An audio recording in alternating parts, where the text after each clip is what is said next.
The internet is a technology like any other technology. Its uses are inherently morally ambiguous because, like all technologies, it's used by human beings which are flawed human beings who have conflicting purposes and conflicting values. So the internet can emancipate people from narrow communities by linking up different people in different parts of the world.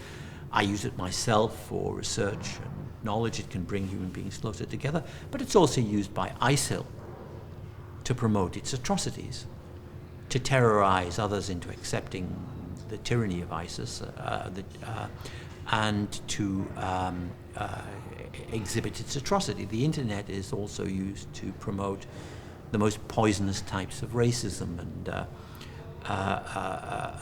and bigotry as well.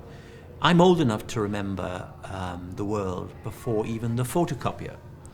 When I was a student back in the 1960s, when I went to a library with some paper and a pencil. And I would pull down the books, open the books, read from a page, and write down in my own handwriting with pencil on certain quotations which I would use in my work.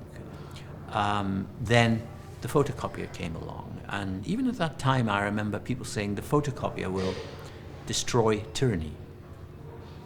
Well, it didn't destroy tyranny. Then a little bit later, we had video cameras. And people would say the video camera will mean that there'll be no more atrocities because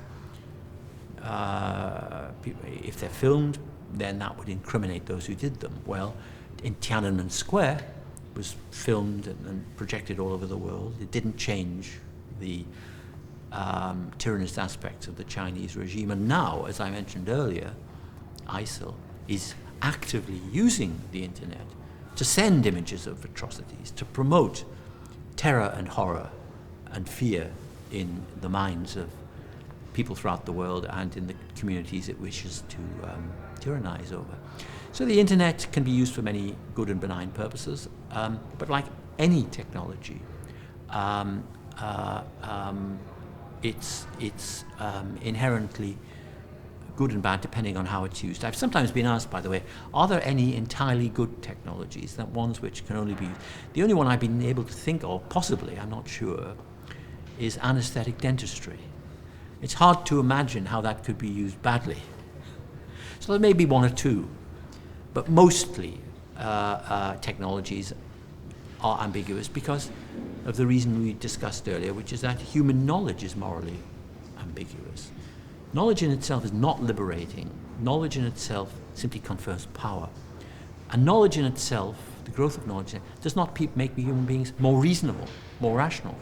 The internet is like any other technology in that it can't make human beings more wise or even more rational.